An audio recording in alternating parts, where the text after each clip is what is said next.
This is our land, this is our time.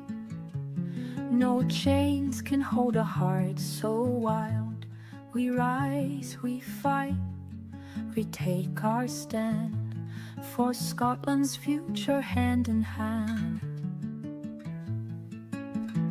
No more waiting, no more fear. The truth is loud, the choice is clear. A nation proud, a people free. Scotland's fate is up to we. From the mountains to the shore, we dream of something more. A land of promise, hope and fire. A future that will lift us higher. This is our land, this is our time. No chains can hold a heart so wild. We rise, we fight, we take our stand for Scotland's future hand in hand. For every voice that's yet to speak, for every heart that still feels weak, we march, we sing, we'll break the chain, we'll never bow, we'll rise again. This is our land, this is our time. No chains can hold a heart so wild. We rise, we fight, we take our stand for Scotland's future hand in hand.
Good evening, Scotland. Good evening, social media land. I hope you are well.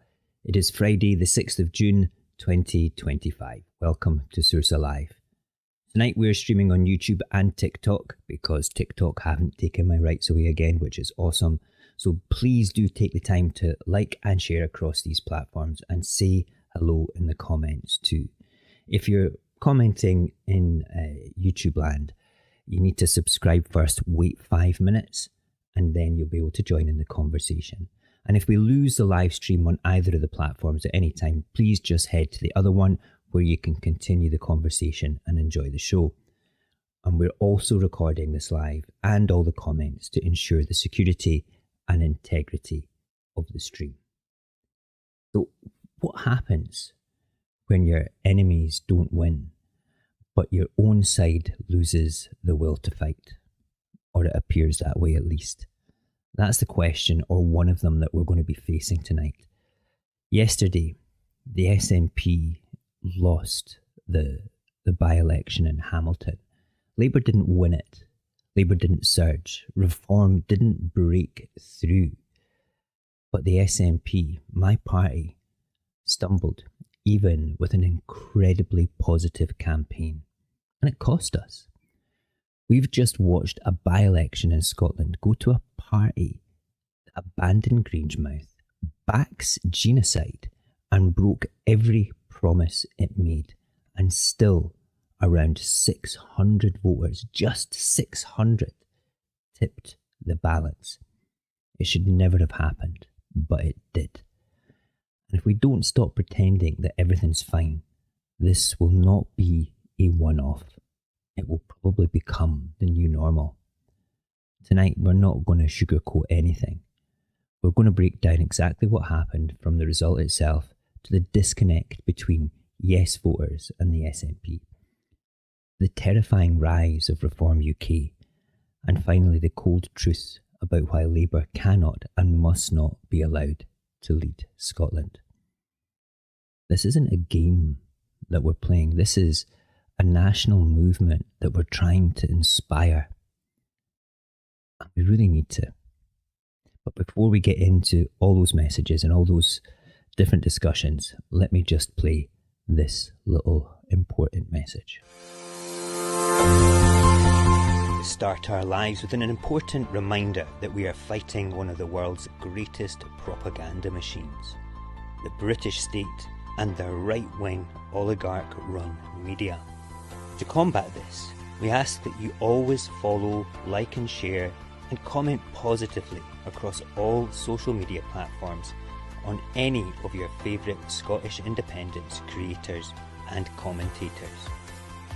By doing this, you help to spread the word of our cause and manipulate social media algorithms to benefit our struggle.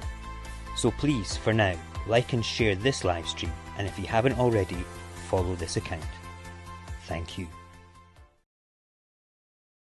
So more than ever just now, it's important that you do like and share and engage with all the content that your favourite pro-indie folk make. Okay, this is so important, especially if they're delivering a message of unity and coordination. After yesterday, we stayed up, the Saorsa team were watching it in Discord, and I had an alarm set for about sort of 1:15, even though Discord was on my phone and I was sitting in my bed. I was listening to the commentary and things, but wow, I did not expect Labour to win at all. They were basically being represented by the invisible man, you know, and it blew me away. 600 votes, 602 was the exact amount, I think. Was it 602, 603? But 600 votes was between Labour and the SNP. There was about 1,000 between SNP and Reform, which is also quite scary. Let's have a quick look to see who is in the chat. There is Eddie Wolfie, Wolfpet, Scottish Steve, Zen, Indie Dave, John, Age of Aquarius. There is Henry there as well. Who else did this? There was Kareem. Hi Kareem. I hope you're okay. And I saw a Kirsty from Oban as well. Hi Kirsty. Hope you're good. Those are the gang across in YouTube land. Did I miss anybody? If I've missed you, I'm sorry. And having a wee look across in TikTok land. Hi Ali. You just be the bouncer tonight, my friend, okay? You just know what to do. There's Dan and Kareem as well, bouncing between both platforms, because he's that kind of guy. There's Peace, and I did see Lisa as well. And Lauren, hi Lauren, how are you? James, how are you, James? Hope you're good. Listen, and there's Indie Dave as well. We love Indie Dave. So listen, if I've missed any of yous just now, apologies. Just enjoy the chat. And it's all there.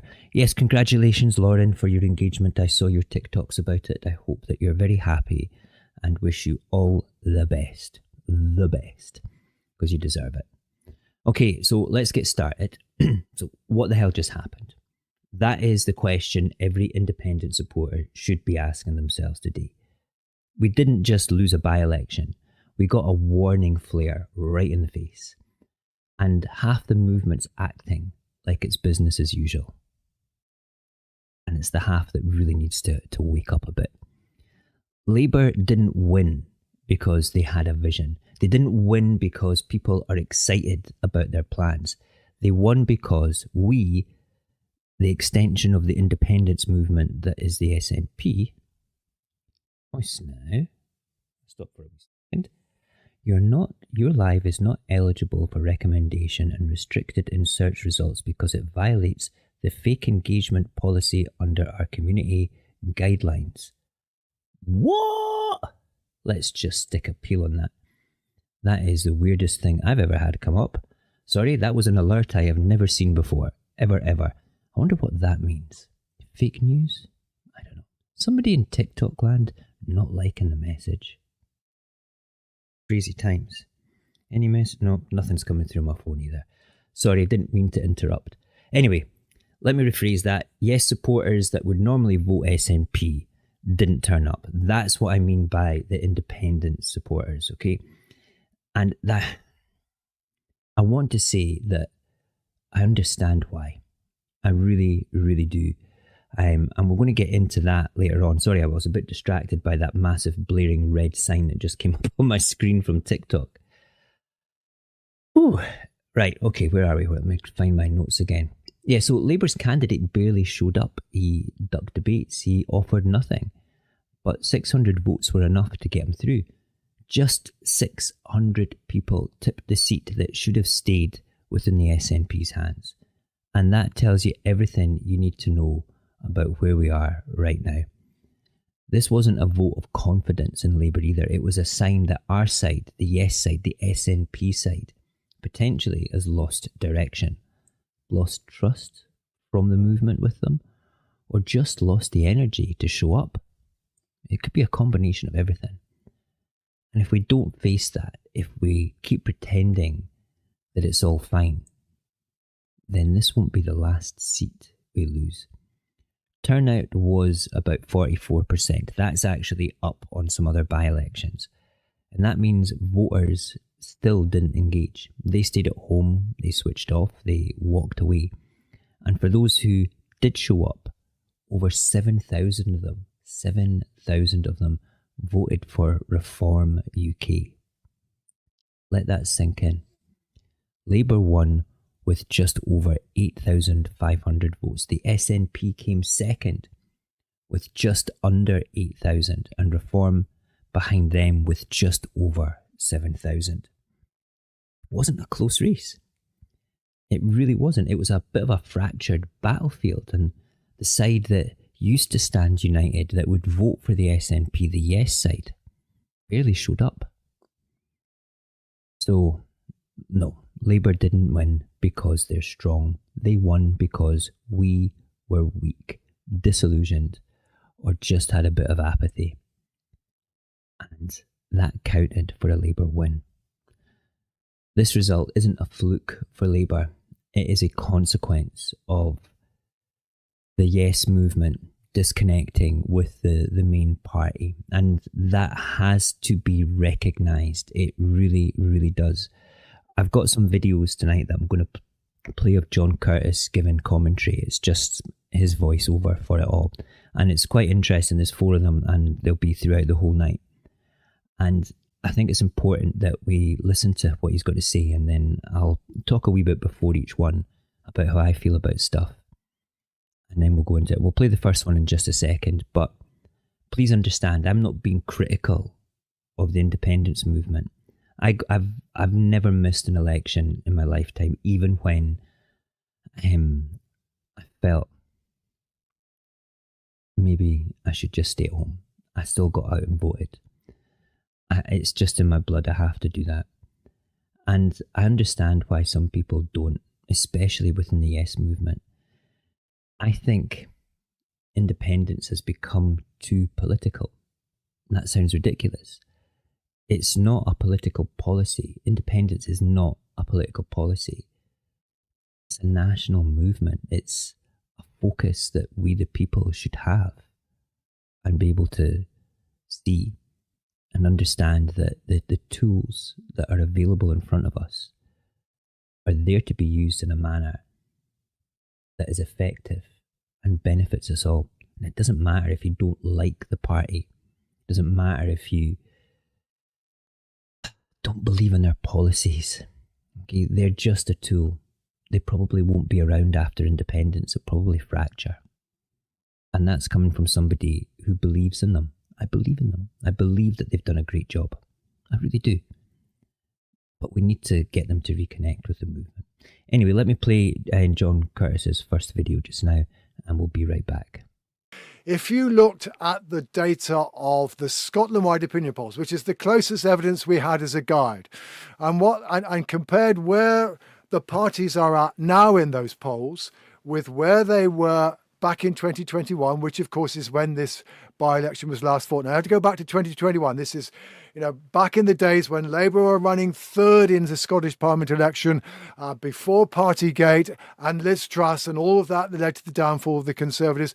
And also, by the way, Nicola Sturgeon was still leader of the SNP, and the SNP were riding high. Okay, so as compared with that, the opinion polls were saying, well, basically, the SNP are now about 15 points weaker. They're really not much stronger than they were in last year's general election.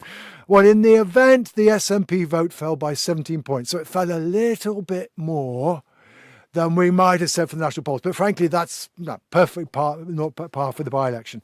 Labour, meanwhile, according to the opinion polls, are running at about 19% in Scotland, which is about 2 or 3 points down, I repeat, down on where they were in 2021.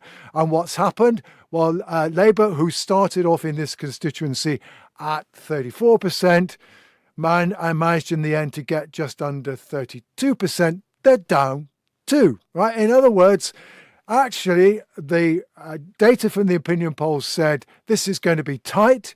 It was tight. And in the end, Labour's vote just managed to stay up just enough on its 21 level to be ahead of the SNP, who imploded a bit more. And to that extent, at least, nobody should be surprised. The only predictions I was willing to give journalists about this election was it's going to be close, and whoever wins is going to win with a low share of the vote and will probably not avoid the temptation to exaggerate the significance of their victory.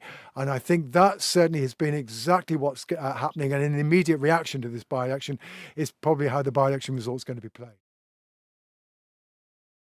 I just had another live restriction thing come up on TikTok. Sent it to the team, and Lisa says it's okay. They've just restricted people seeing your live. Dicks. Thank you, YouTube land. We love you for not restricting my live. TikTok land, get a grip. Not you guys that are doing it, but TikTok themselves.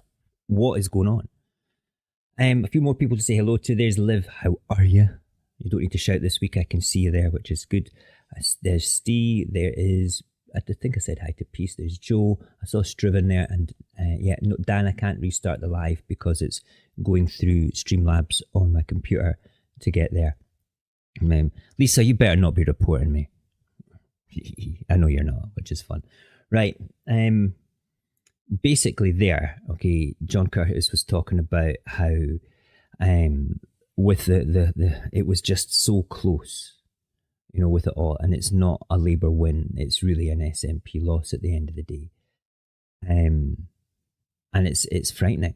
It really is frightening that's the case, because we should have won that. The SNP's campaign in Hamilton was excellent, utterly excellent. It was vibrant. People were out there. They were talking about the right things for people, not really for probably the Yes movement. Okay, maybe we wanted to hear other things. And I think that's what needs to be recognised from this. Yeah, it's a bit crazy. Let's have a quick look here just now at what is going on. Hi, Robert. How are you? And there's Daniel as well. Hi, Daniel. Hope you're good. Thank you for joining us, both of you.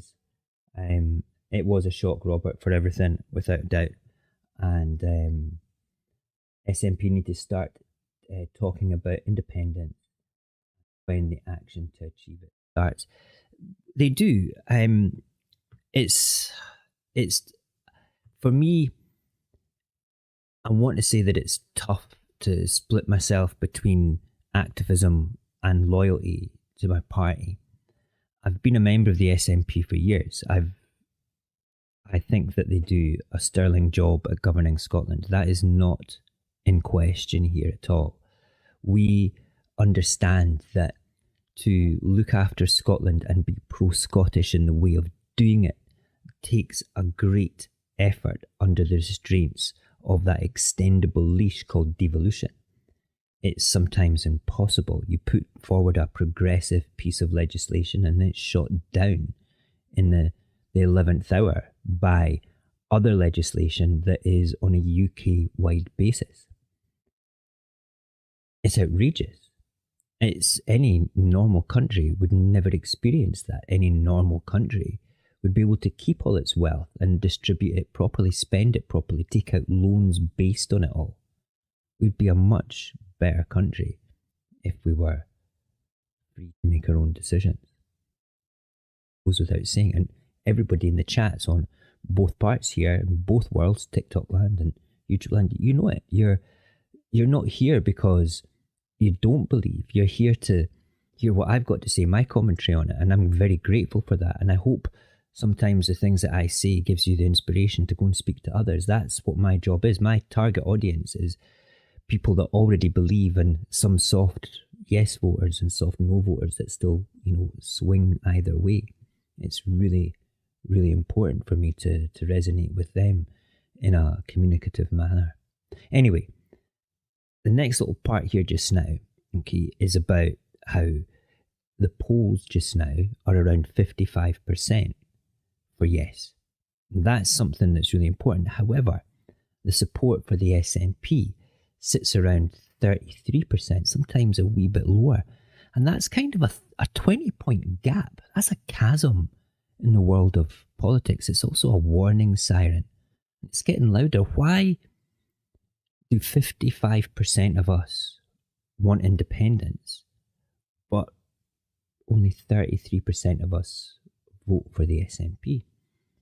It's a question that the leadership within my party really needs to go and ask themselves, because I feel the national cause, as I said before, transcends the political entities that work for us. And they have definitely turned round and demonstrated, as I've said as well, that they can govern Scotland underneath that glass ceiling of devolution. That's not in question. Working with the wider movement for liberation kind of is in question. And I don't doubt for a second that every single member of the SNP want independence. I don't doubt that new candidates, old candidates, current MSPs, the leadership, the ministers, I don't doubt for a second that they all want independence. That also is not in question. They also have to journey between that fine line of governing Scotland, the day job, and being activists. And it seems that fine line is kind of widening, or has widened. And we perhaps maybe need to narrow it. And the only way that we can express that narrowing of it is by voting differently or not voting at all. And that's really scary, because if we don't get it together, if we don't do something and change the direction that we're actually going in, we're risking the potential downfall of a party which is very strong for independence. And I would probably say that everybody in YouTube land, everybody in TikTok land, with the exception of some of the younger ones, might not be around when independence comes. That the fight will disappear simply because we can't move forward, because the party of independence is not taking that risk. See, you don't need to take a risk. This is the thing, right? Okay, you don't need to take that risk in forwarding the cause of independence. You can still appeal to the people who want to see good governance, and also appeal to the yes movement. And it's dead easy. You just speak to the other political entities. You just engage with all those little pockets of activism that are happening all over Scotland. You just encourage the movements that are moving into the United Nations. You endorse them. You are the big boy on the block. I am the big part of that big boy on the block thing that needs to be there to say, look, we see what you're doing. We like it. What can we do to help? That doesn't take away from basically fighting for Grangemouth. It doesn't take away from fighting for pensioners' winter fuel payment, or the mitigation of the two-child benefit cap, it doesn't take away from that. It enhances it. It makes it more relevant about independence. It truly, truly does. 55% say yes. 33% the SNP should be voted for. The SNP should be getting 40, 45, 50%. I wonder what they'll do. Anyway, here's the next little bit from John Curtis.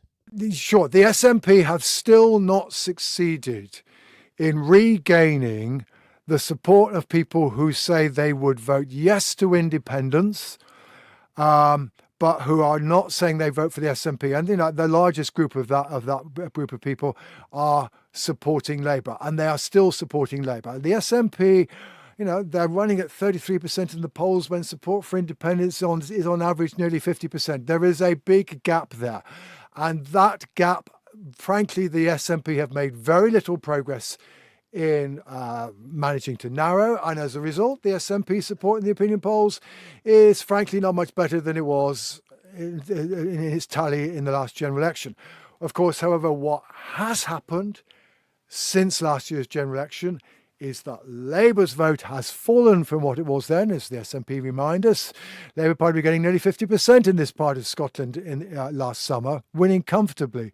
Two most recent opinion polls suggest that nearly 1 in 5 people who voted Labour last summer are switching to Reform, whereas south of the border the figure's much more like 1 in 10. So Reform have basically, as compared with last summer, are taking votes off the Conservatives. Nothing in this result disabuses of that. They've taken votes off Labour. There is nothing in this result that disabuses of that.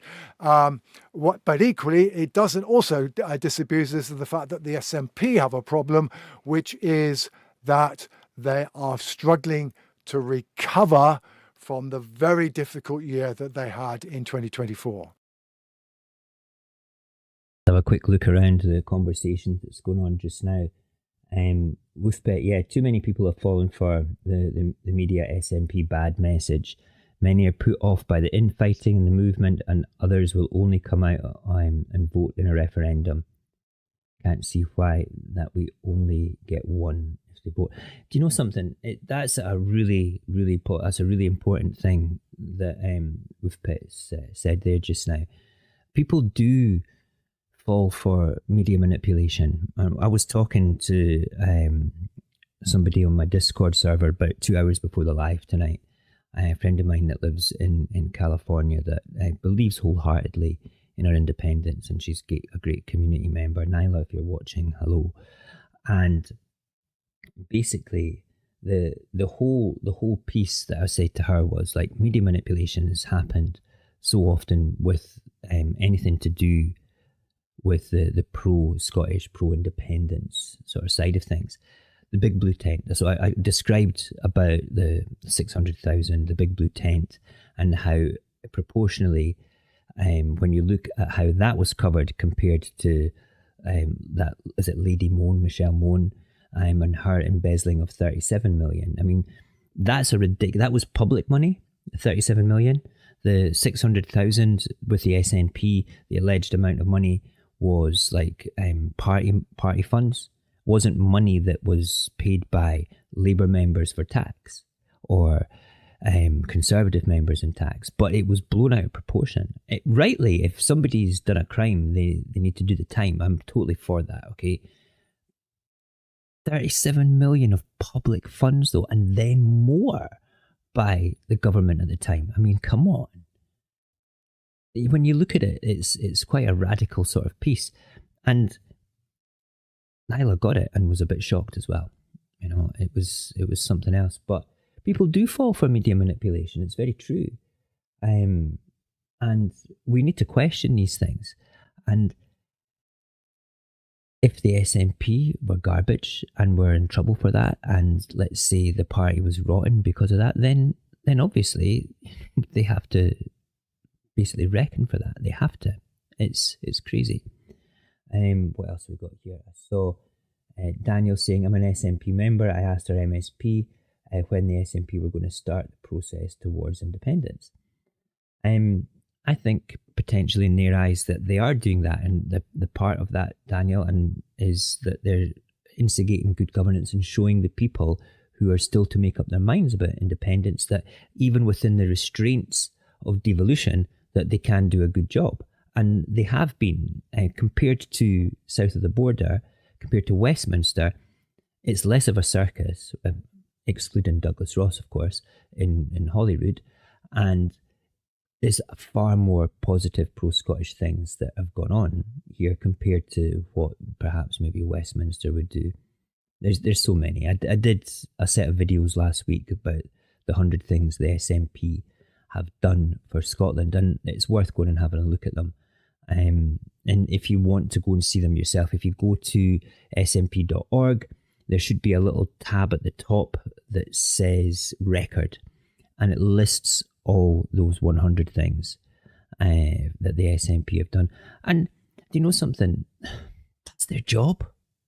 That's their job, being in government, to do these things, to make lives better, not make them worse. It's just as yourself, Daniel. Okay, I'm an activist too. I am very impatient for independence because we don't need convincing, and we find it hard to understand why so many other people need convincing on this. And I guess that's what the SNP do with their governance. They're aiming to convince people. Not incompatible, like I said before, it's not incompatible with activism though. It actually complements it. Reform though, they were just over 1,000 votes away from winning the seat. How do you all feel about that?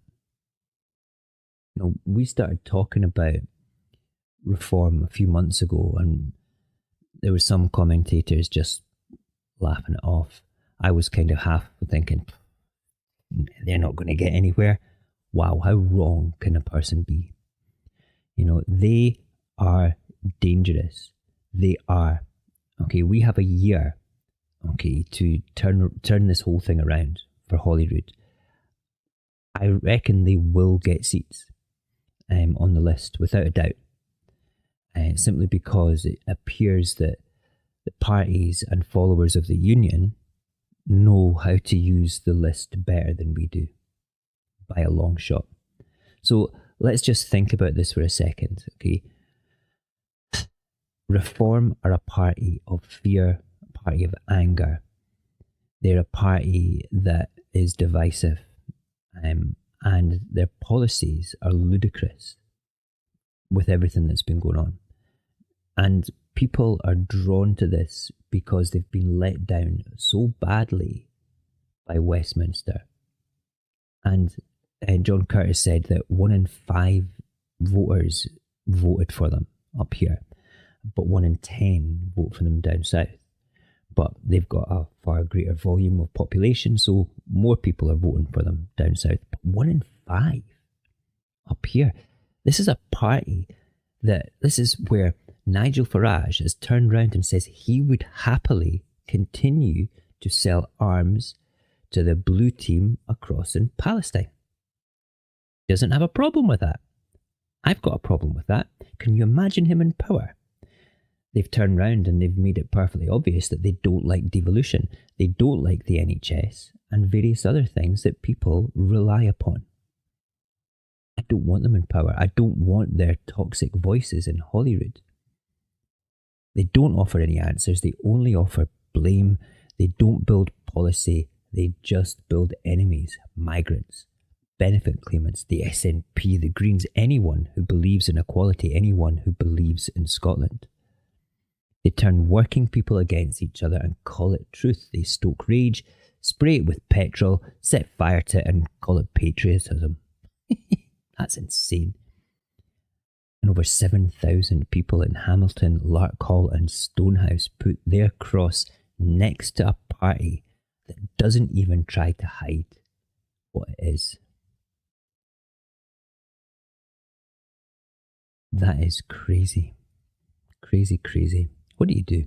I don't know. Anyway, John Curtis had a couple of things to say about reform as well. I think, therefore, we do need to talk about the reform performance, because in the end, although doubtless Labour will criticise John Swinney for saying it was a battle between the SNP and Reform and seemingly trying to talk Reform up, well, in the end, there was a germ of truth in what the First Minister was saying, because Reform have ended up with 26% of the vote. That is more than the 19% they've currently got in the Holyrood opinion polls. And there was no particular reason why Reform should do particularly well in Hamilton's compared elsewhere. It almost matches the 26.3% that they got in a by-election in Clydebank a few weeks ago. And it's definitely the best parliamentary performance by an anti-EU party in Scotland. So the message frankly, to all of Scotland's other principal parties is, how are they going to deal with reform? That is the question that's left hanging over Scottish politics after tonight's result.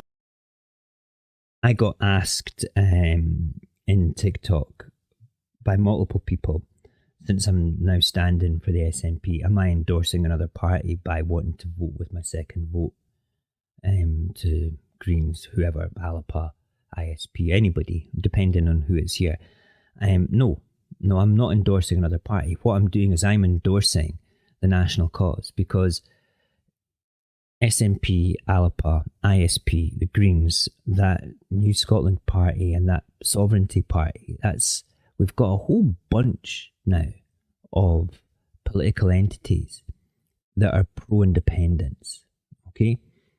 The whole movement has evolved, and I talked about this with friends, and after the result in 2014, I says within 10 years, we're going to have more than the SNP. And until we can level that playing field and learn to get along, the movement will end up in disarray. They won't know which direction to pull in. And now we have Nigel Farage's gateway to fascism in Scotland. It's unbelievable to think that their venom, their bile, their horrible statements about Anna Sarwar. Now, this is what gets me, right? Okay, they take a segment out of context for a speech, and then they use that and manipulate the masses. They did it with our previous First Minister, and they did it with Anna Sarwar when they both did that white speech. Now, I'm going to ask, right, this is a question, I'd like to see if anybody knows the answer to this, okay? Those two speeches were done on the same day in the same debate. Can anybody remember, and put your answers down here, what they were actually talking about, what they were debating in that chamber, what they were discussing, and why it was relevant to talk about that? Because it does sound like they're being horrible about white people, but when you look at the context of what was being said, then you could do it. Yeah, you nailed it, Dan. Absolutely. It was George Floyd. George Floyd, the black American that was beaten to death by the American police. Okay? It was the context of debate to stand by what was going on. And it was about white institutionalism in America and how we don't want that over here. If you go back, you can go back and look at it now. On my TikTok, I have got both speeches. I'm going to dig them out, okay, and I'll probably repost them again, okay? I'll find them because they're probably on my PC, right? But they're worth watching. They're about 15, 20 minutes long each, but they're worth watching to get the whole context. Likewise as well, when, as much as I don't like Anna Sarwar, I think that I just don't like him. All right, he's the leader of Labour in Scotland. What's there to like? But I'm not going to have anybody turn around and belittle him because of his celebration of the freedom of his community to take positions of political dominance and business dominance in wherever they are. I mean, and we're not about equality. Obviously we are, but there's people that are not. And that's what frightens me about reform. Anyway, as much as I'm being nice about Anna Sarwar, okay, I need to say that he is not going to be First Minister. Not with the performance that he had yesterday. Labour actually dropped a couple of points. John Curtis said that in the first video, okay, that they dropped a couple of points from where they were standing, even though they still won, they still dropped a couple of points. And there's no way that if that happens, will they actually win right across Scotland. But we still have to do more. We still have to turn around and do the right thing in making sure that our people are aware of what's going on, that we build more rapport with the wider movement. And when I say our people, I'm talking about SNP activists for independence. We need to do more. It's not just about our party's policies. We have to look at the greater picture, the bigger picture, the national cause, and how we can overlap our political circles and policies within that. It's not about politics, it's about people. It will always be about people. And this is where Labour fail. We could talk about them all the time, about just in the past year, how they voted down the two-child benefit cap. They said, no, we're keeping that.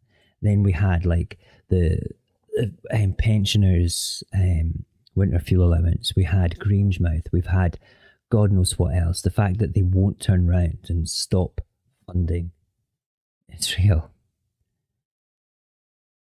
People voted for this party that does all these things, that did all these things to Scotland and internationally. And we're supposed to accept that? We're supposed to turn round and think, oh yeah, that's okay. Well, it is democracy. People did vote for that. But what's going through the minds of these people to think that that's okay? Is there so much of a disconnect between a pro-Scottish party, one that does nothing but believe in Scotland, compared to believing in bombing children? Can you not see that? I hope that there's some Labour voters listening to this. I hope that I'm resonating with you and you get angry at me and say, yeah, but SNP this. Yeah, so what? Say what you like about the SNP. I'll deflect it right off because it's about the national cause. It's about whatever it is, I'll just return it right back to you saying, well, you voted to keep arming Israel. Do you accept that? Do you accept that? Do you accept that? It's the easiest thing. You'll never beat that down. You'll never beat that down. I had somebody ask me about that at work, about the funding of Israel, and do I accept that Hamas did something terrible on October the 7th? No. If you cage a dog, starve it, poke it with sticks and let it out, it's going to bite you. It's going to bite you. And these are human beings who have been brutalized since 1948. There is no two bones about it. Was it wrong that they went and killed people? And yeah, of course it is. But they did it, and they took hostages. And yeah, in parts of the world that might be wrong. But I think to myself, what would I do if I was in a gulag of a country with walls round it and drones flying overhead and snipers taking pot shots at me as I go and about my daily business, raiding camps that my children and bombing my children's schools and my hospitals? What would I do if I'd experienced that since I was born? Would you not fight back? Of course you would. In Hamilton, 8,000 of you voted not to accept that, to arm the people that are hurting those people. You don't have a leg to stand on. You just don't. You have no integrity. You have nothing there at all to do anything with. And anybody that even considers voting for a party that considers backing that and still funds it, you need to have a word with yourself, a strong word with yourself. Put yourself for one moment. Go and find that Telegram channel that shows the images of what's going on. Okay, listen to the heartfelt screams of mothers carrying their children into the hospital. Listen to the children as they lie beside their parents after they're murdered. And tell me, do you stand that? Could you? Could you bear that if that was your child, if that was your parent? What are you going to do? You're going to fight back. You voted for it. Suck it up. You voted for it. That is the label that you will have to carry forever. It doesn't get taken back at all. That wasn't scripted in my notes, by the way. That was fully from my heart because I feel very strongly about it. Anyway, shall we play the last John Curtis video? If Labour cannot do better than they did in Hamilton, Anna Sawar will not be Scotland's next First Minister. But what, however, this result does suggest is that the challenge to the SNP and the Greens of retaining the pro-independence majority at Holyrood, that the pathway to that is indeed a very, very fragile one. That pathway depends on the SNP hanging on to seats like Hamilton and lots of other seats, potentially by quite narrow margins. And Hamilton just indicates how in practice that might not just work out, and that while we might still have a perhaps quite deeply minority SNP government after the next Holyrood election, that may well be a government that is not in any position to pursue independence because there isn't an independence majority at Holyrood, let alone what Westminster thinks. I think that's what we need to be aware of. At the moment, I think John Swinney is still favourite to remain First Minister, but he may be a quite heavily constrained one if unless indeed things do change during the course of the next 12 months. When we vote next year, we've got a whole year to decide how we're going to vote and what's the best strategy is. We'll be looking closely at the polls. We'll be looking closely at policy. We'll be looking closely about how the political entities of independence interact, how the movement interacts. The one thing I would always ask everybody that's watching this to take away with you, it's not political, it's about the national cause.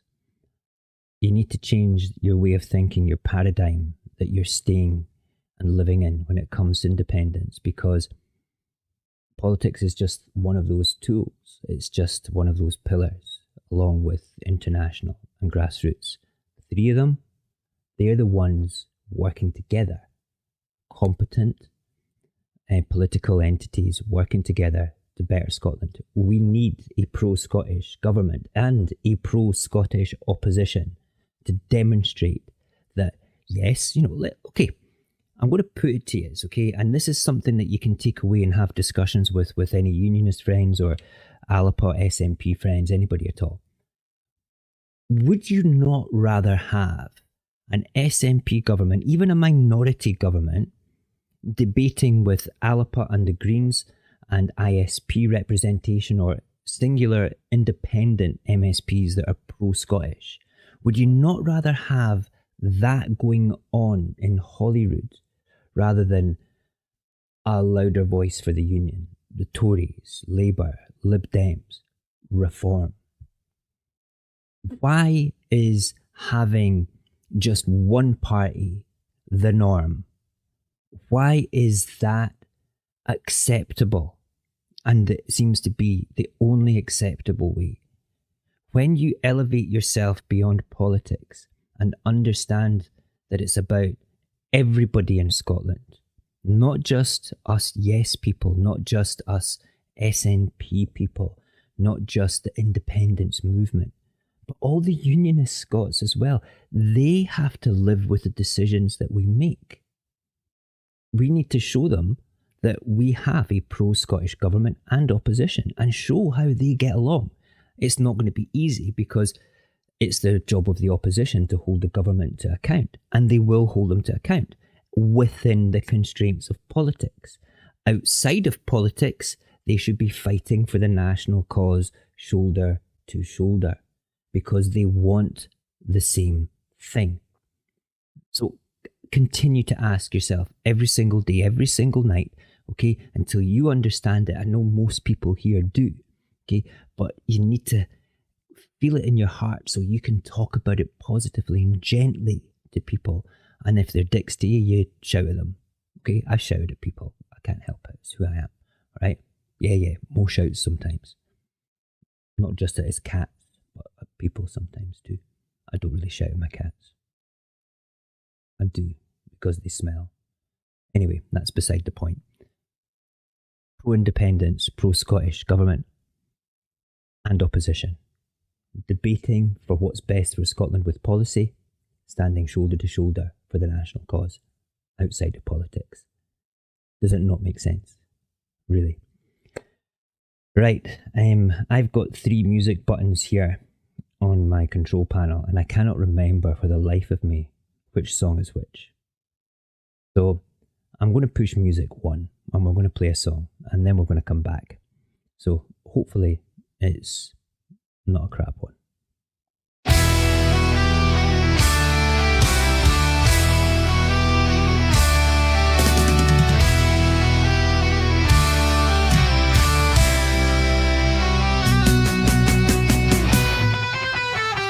Forgot the warm meal waiting, the coat on a child in the rain.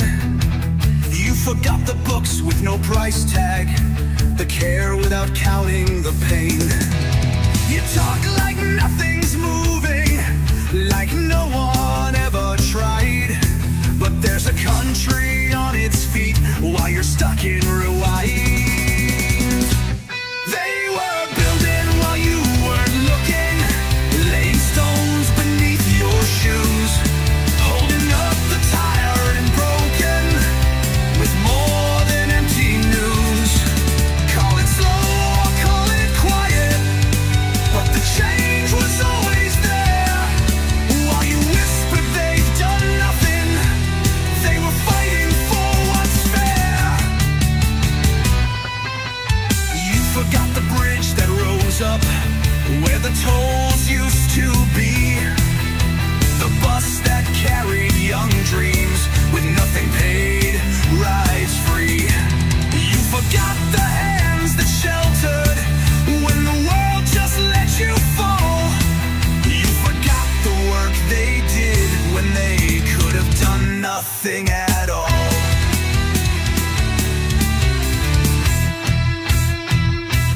They were building while you weren't looking, planting roots so deep, so wide, lifting laws that spoke of justice, not just power dressed in pride. You can call it lost momentum, say the shine is wearing thin, but you're walking in the country they've been growing from within. Maybe you want fireworks, flags and flashing lights, but some build revolutions in policies and rights. Not every hero shouts, some just show up and stay, and keep the doors wide open while others walk away. They were building while you weren't looking, on the back roads and schemes, in the corners left forgotten. They were fueling stubborn dreams. So if your heart feels disillusioned, if you're struggling to believe, just remember all the quiet they turned into reprieve.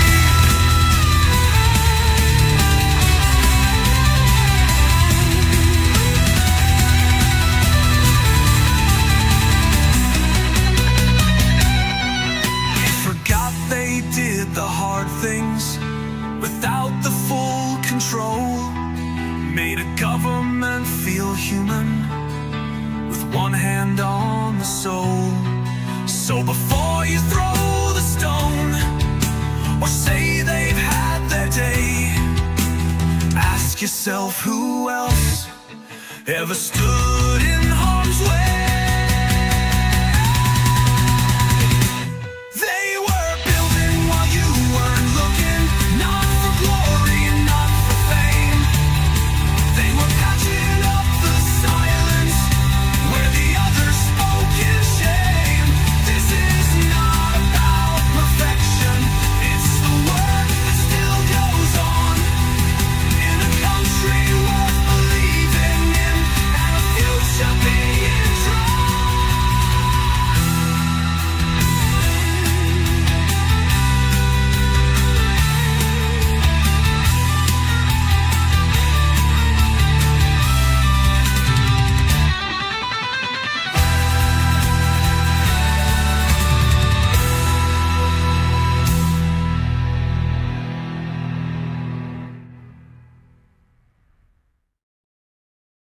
That's quite apt because I couldn't remember, I hadn't changed the music from last week's songs. I couldn't remember whether that was the first one or not, but it's basically about what the Scottish government has done and how some people forget what they've done. And I think no matter how critical I've been tonight about the bigger picture, if I put my political hat back on for a second, we've all benefited from the SNP government and the things that they have done compared to any unionist government, even unionist governments in power at Holyrood. It doesn't compare. It doesn't. It's never in question how they govern. Are they perfect? Absolutely not. Absolutely not. No political entity is perfect in any manner or form. They will make mistakes, and it's important that they are seen to be learning from them. Are they frustrating? Of course they are. Which political entity in our nations are not? I had a message while the song was playing that came across, and it said, tomorrow's, I don't think you'll be able to see this. No, you won't, because it's very bright. Oh no, you won't be able to see it. It's tomorrow's National, the cover for tomorrow's National. I don't think I can bring it up on the screen because I'm not prepared in advance for it. But the article is, our fears were ignored by Party HQ. And it says, SNP activists said they sounded the alarm about strategy of targeting reform UK not working. A well-known activist was publicly shut down for merely questioning it. I'm probably going to get into trouble tomorrow. I actually have my campaign launching for my local election, and I believe that the SNP do a good job. I believe that we have to have democratic voices within our organisation and people who believe in the national cause as well as good governance and the policies of the SNP. I hope that article, and you'll probably be able to read parts of it now if you go to the website, I really hope this article isn't something that is too damning. I'm going to read it after we finish up for tonight. So let's just have a quick round robin of who is still here. Listen, everybody in YouTube land, thank you. There was a couple of new names. Is it Chimmy Jam? What a cool name. Thank you for joining us. Now, there's BB again. Hi, BB.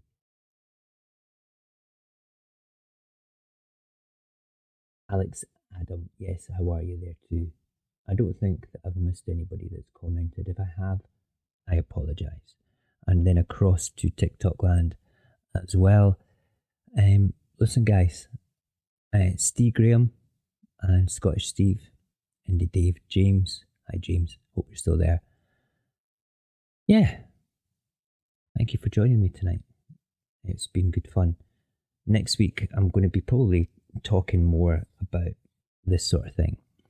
But we are gearing up for a good couple of weeks worth of campaigning. So forgive me if I'm not on time with videos, but I certainly will be doing a live stream next week, and I'm away to write after the launch tomorrow of the campaign for my election.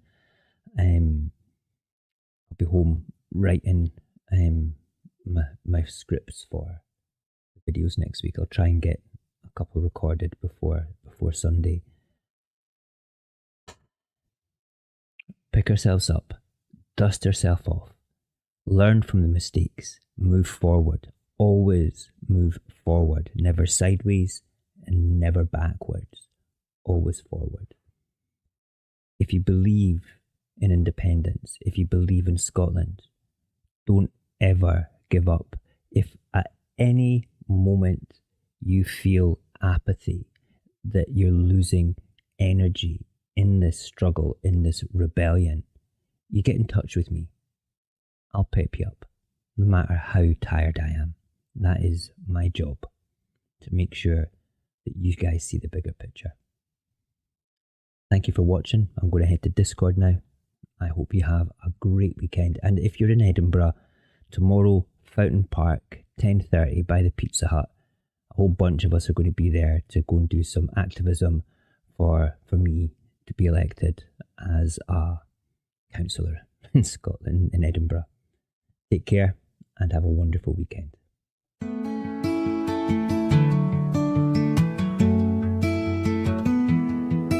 We walk through the echoes of battles long past, footsteps still ringing, the die has been cast. The voices